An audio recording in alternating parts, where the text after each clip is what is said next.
내가 넘치는 것은 세 가지를 잘해야 됩니다. 이거 굶기지 않고 매일 하세요. 어떤 일보다 우선순위로 하세요. 오로지 오로지 힘쓸 일이 뭐냐? 성경 읽고 기도하고 복음을 전하는 것이다. 마지막으로 사도행전 5장 41절에 보면 사도들이 집에 있든지 성전에 있든지 예수는 그리스도라 가르치기와 전파하기를 그치지 아니하더라. 이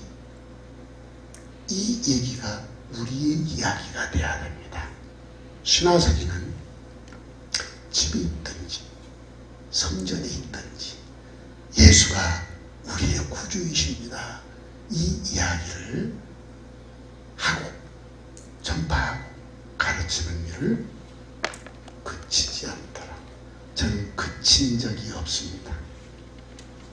예수에 대한 말을 그쳐본 적이 없습니다. 날마다. 이것이 내게 있는 에너지입니다. 영적 에너지입니다.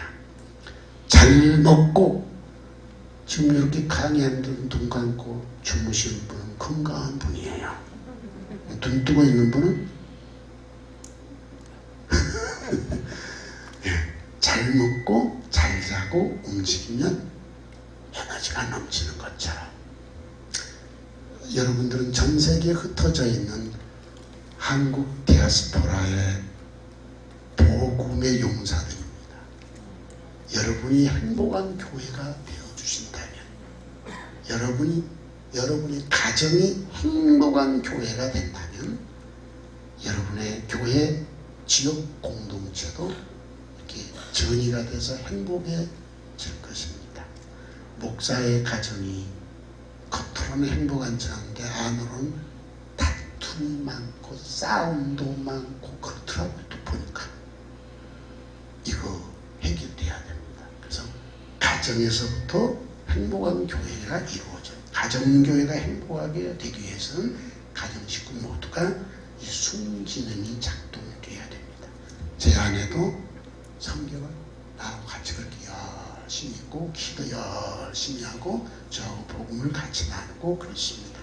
제 손주들이 있는데 어린아이들인데도 다 성경 10독 이상씩 하고 늘 그렇게 살고 있습니다. 그래서 우리 가정은 나로부터 할아버지로부터 시작해서 자식들 손주들까지 다 행복한 교회고 건강한 교회고 가정교회 공동체가 되어 있습니다. 난 이걸 너무 행복하게 생각하고 있습니다.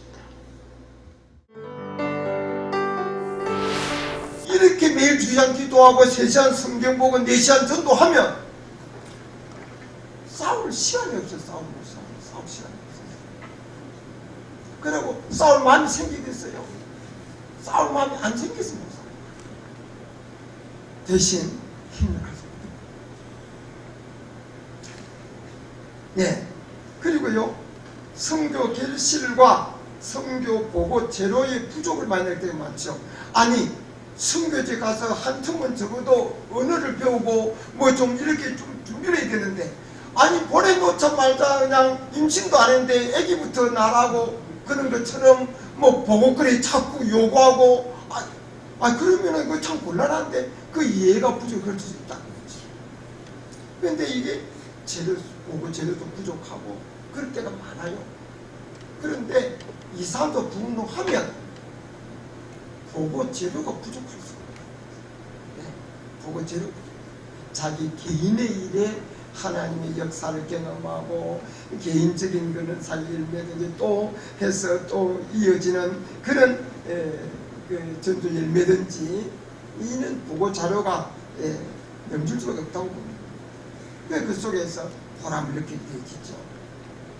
그리고요, 선교사에 대한 이제 존경하는 시도 많지만은 부정적 시각으로 보는 사람들도 많습니다. 현지인 교민들 가운데서 교민들이 선교사를 참 귀하게 알고 그래야 되는데 선교사님들이 사회를 잘하면 선교사를 존경하고 그런데 그것이 안 될 때 현지인들이 선교사를 존경하지 않는 거죠.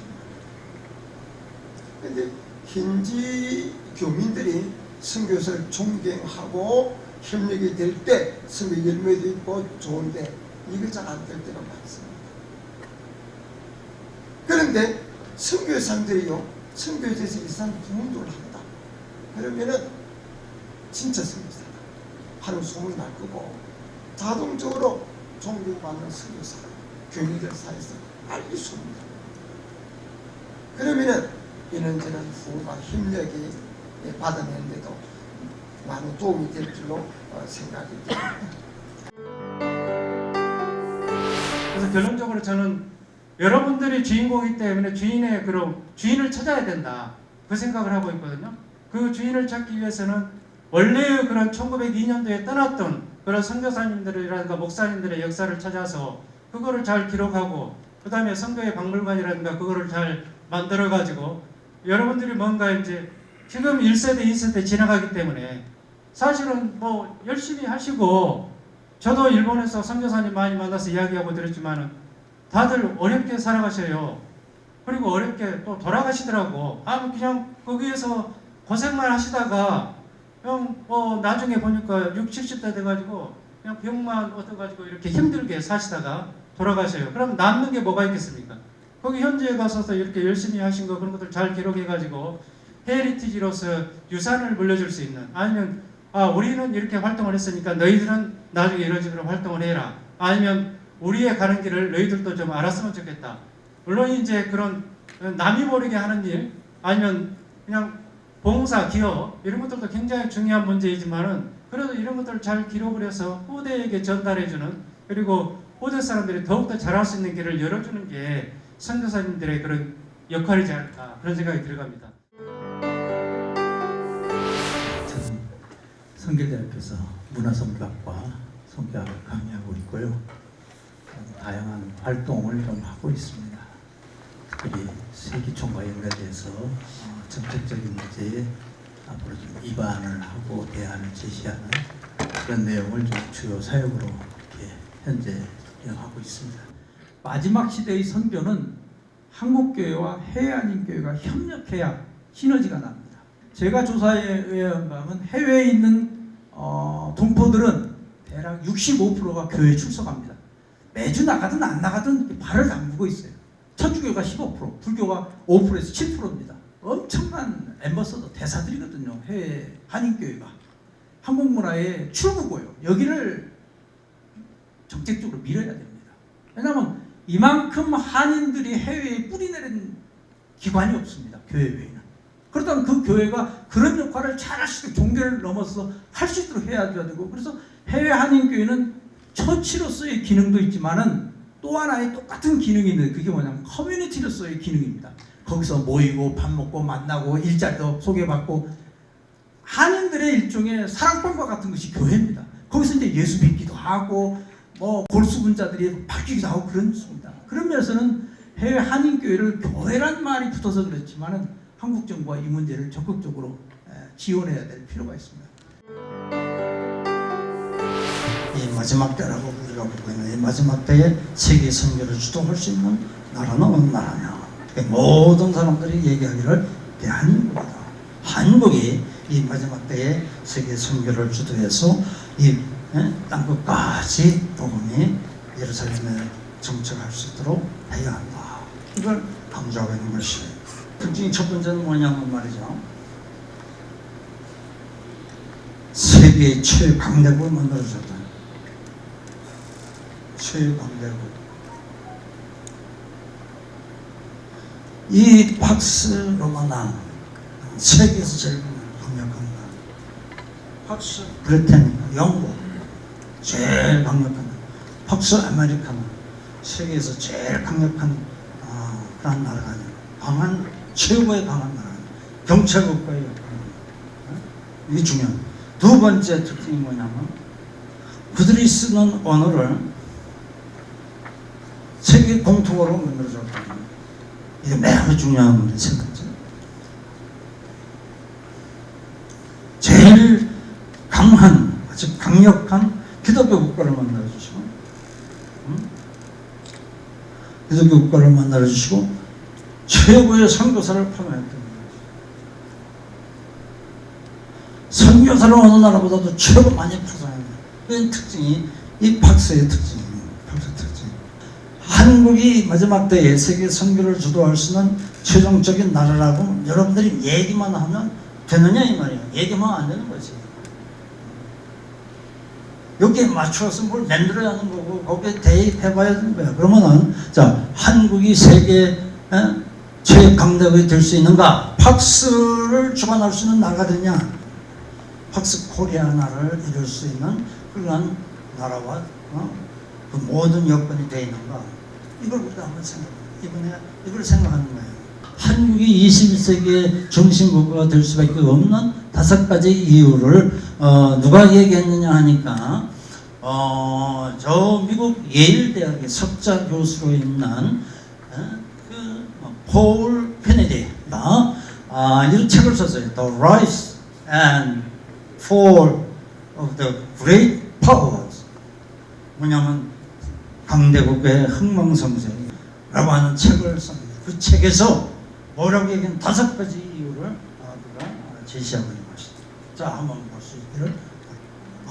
뭐냐면 한국인의 한의 문화, 한이 많은 민족 이걸 들어서. 그 다음에 2번째는 또 뭐냐면 가족 중심의 문화. 3번째는 한국인의 엘리트 의식. 이게 대단합니다. 그 다음에 한국인의 모험 정신, 단일 인정, 단일 언어를 사용하는 민족으로서 하나의 정체성을 갖고 있기 때문에 이 5가지를 보아서 이 한민족이 세계를 움직일 수 있는 능력이 있다. 그렇게 성경적 교회는 사도와 선지자 터위에 세워졌습니다. 사도적인 신앙 고백, 사실 사도들의 그 사도 신경적인 그런 어떤 신학적 표준, 주는 그리스도 살아계신 하나님의 아들입니다라는 그 신앙 고백 위에 교회가 세워졌으나 그 이전에 예수님이 3년 동안 제자 훈련 시키신 거 기억하셔야 됩니다. 예수님을 주로 인정하고 따랐던 제자들에게 그들의 제자도 속에서 신앙 고백이 나온 것이지 신앙 고백이 제자도와 무관하게 주어진 것이 아닙니다. 그리고 이 선지자성은 여러분 예레미야 선지자를 한번 기억해 보세요. 나는 예레미야 27장 28장 보면 하나야가 나타나 가지고 누굽니까 누구죠? 하나야가 나타나 가지고 2년 안에 모든 성전 기구가 다 돌아온다. 근데 예레미야는 몽에 미고요. 예루살렘을 포로로 잡혀간다. 그 바벨론을. 참 선지자의 길은 고독하고 힘들어요. 많은 사람들은 하나야의 그 예언에 박수갈채를 보냅니다. 2년 안에 성전이 돌아온다. 근데 놀라운 사실이에요. 그해 7월에 하나야는 죽습니다. 우리가 어디다 생명을 걸어야 되냐면 하나님 말씀에 생명을 걸어야 됩니다. 선지자는요 현실에 타협하지 않습니다. 그걸 하지 않으면 궁극적으로 그 백성에게 소망을 줄 수가 없어요. 그런 면에서 사실 이 선지자적인 삶이라고 하는 것, 세상에 타협하지 않고 고독하게 하나님의 구원의 역사를 바라보는 사람들, 그 사람들 하나님이 주목하여 볼 것이고 분명히 주님께서 그들을 사용하여 주실 줄 믿습니다. 목사님들이 개인적으로 오른쪽일 수 있고 왼쪽일 수 있어요. 진보할 수 있고 보수할 수 있어요. 그러나 목사님들이 공개석상에서 아니면 어떤 그런 영향력 있는 자리에서 어떤 정파를 편을 든다든지 저는 굉장히 못마땅해요. 개인 정치 성향은 우리가 투철 필요 없어요. 그러나 공개석상에서 이런 걸 함부로 하면 안 됩니다. 왜냐하면 적어도 목사님들은 하나님 관점에서 예수 그리스도의 정신을 가지고 오른쪽도 보고 왼쪽도 쳐다보셔야 돼요. 아무리 틀린 말을 해도 양쪽 다 들어봐야 돼요. 그리고 하나님의 관점에서 예수 그리스도의 정신을 가지고 이쪽도 보고 저쪽도 보면 뭐가 틀리고 뭐가 맞는지 보여요. 다 보여요. 그러니까 북한을 바라볼 때 다 다 예수님 믿고 주님께 나와서 무릎 꿇고 회개하고 예수 그리스도의 보혈의 피로 용서받고 구원받아야 될 대상들이지 그 이상도 그 이하도 아니에요. 적어도 우리 목사님들 눈에는 그래야 돼요. 남쪽도 마찬가지죠. 우리도 다 모든 영혼을 바라볼 때 예수님 앞에 나와서 그 사랑에 용서받고 구원받아야 될 사람들이지. 저는 그래서 지금 푸틴 위해서 기도 엄청 많이 하고 있습니다. 저 노인네 가기 전에 뭔 저 미친 짓을 하고 있는데 저 정신 돌아오게 해달라고 기도 많이 해요. 그렇잖아요? 기도 더 많이 해야 될 사람이 저 사람이. 보네포가 그랬어요. 보네포가. 기타를 놓고 한 번도 기도를 해본 적이 없었어요. 내게 총이 있다면 내가 쏴버리겠다. 나중에 그 자기가 회개하죠. 목사가 할 소리나 그게. 목사는 그리스도의 정신을 가지고 그리스도의 정신이 뭡니까? 죄는 네가 다 졌어. 그 벌은 내가 받는다. 그게 그리스도 정신 아닙니까? 모든 사람들을 바라볼 때 그렇게 안 하면 그러면 도대체 십자가에 그 사랑이 설 자리가 어디 있는 거예요? 만약에 목사님들까지도 초부시자 공산당 이제 빨갱이 다 죽여버려야 된다. 쓸어버려야 된다. 그런 말씀을 함부로 하면 안 되는 거잖아요. 이거는.